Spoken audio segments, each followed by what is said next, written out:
What is going on, everyone? This video is a guide on how to upsert records into a table in a Redshift database when dealing with big data using AWS Glue, leveraging PySpark. In this video, I'm going to cover how we can achieve this by leveraging temporary staging tables in our Redshift database. After a brief overview, I'll walk through the code in a hands-on tutorial. So in case you don't know what an upsert is, it performs both an insert of new records while updating existing records in a single statement. You might want to consider performing an upsert when your source records contains a combination of new records and updates on existing records.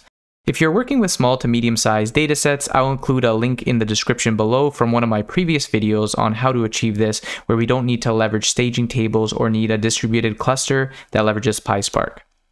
As of making this video, there's no upsert method available for writing data from AWS Glue to Amazon Redshift. So to achieve this, when loading data from AWS Glue, we need to load our data into a staging table in Redshift and then compare those records using SQL so we can perform our upsert on our target table.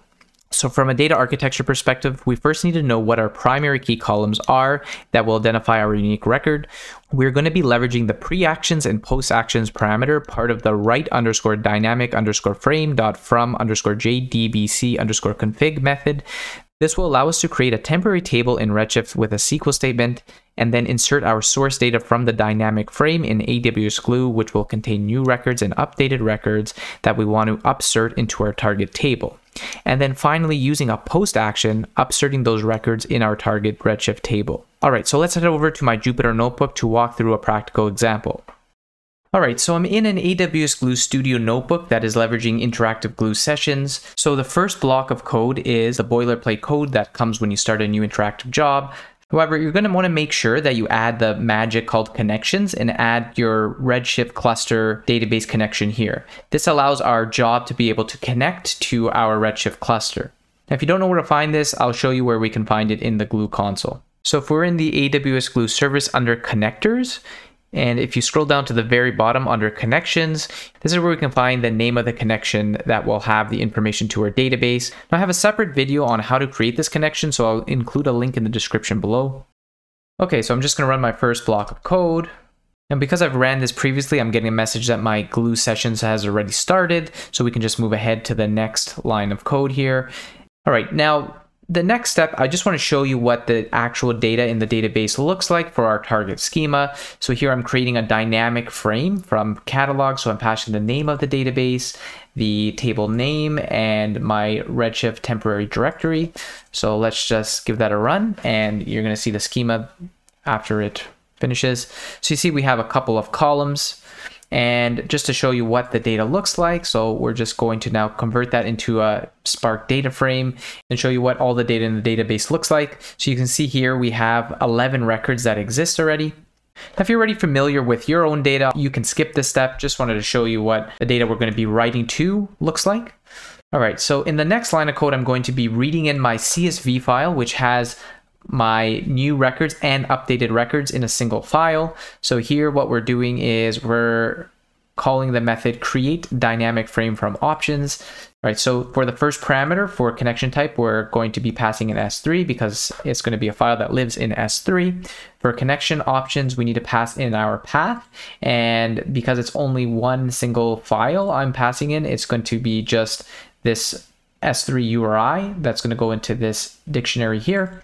And then for format, you want to make sure you're telling the method which format your data is in. My data is in a CSV. By default, I believe it uses comma delimited. If you're using a tab delimited, I believe you have to specify that. And there's also some other formatting things I'm passing in. So I'm saying my data comes with headers in it, and I want to use the parameter optimized for performance.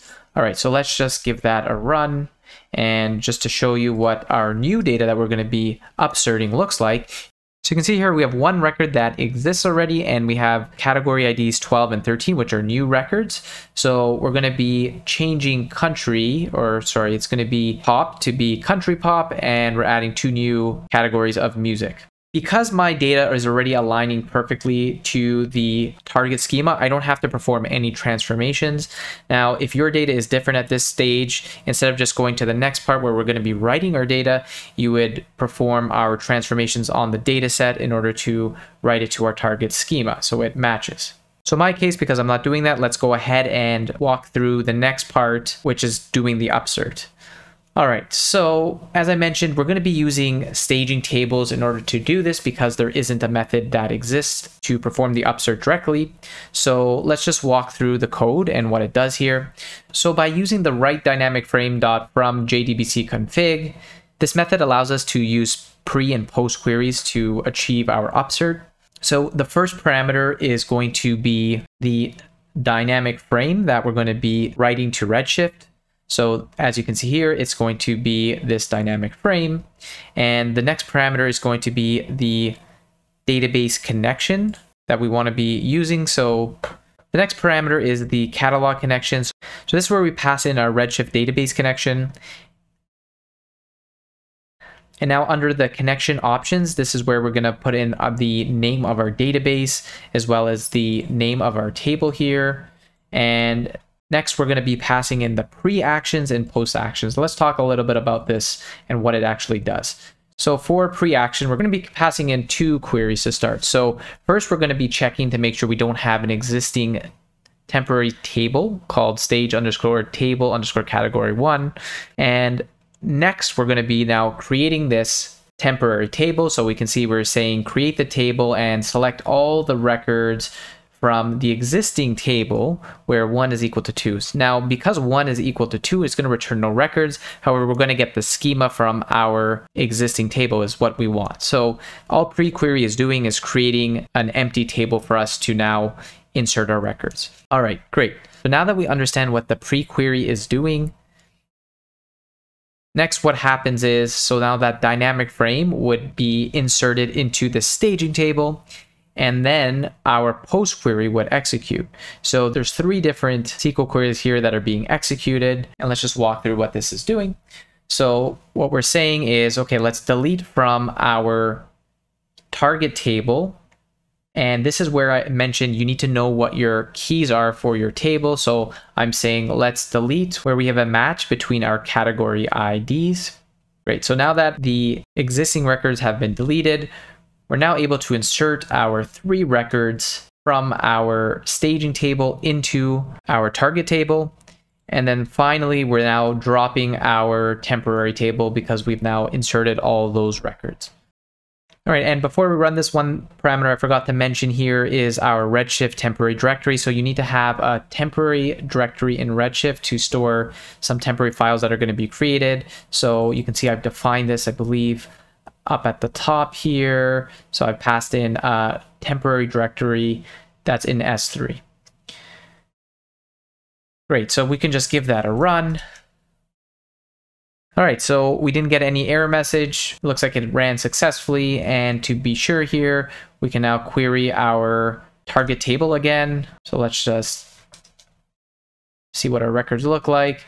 And now we can see we've added the house and electro swing category, and now pop has been changed to country pop. So I hope you found this video helpful on how to perform upserts to a Redshift table using AWS Glue with PySpark. Check out my Redshift playlist for more videos with working with Redshift databases. I also have a dedicated playlist for working with PySpark with AWS Glue. If you're new to my channel, please consider subscribing for more videos related to data engineering on AWS. If you want to support my channel directly, you can buy me a coffee using the link in the description below. Thanks again, and see you next time.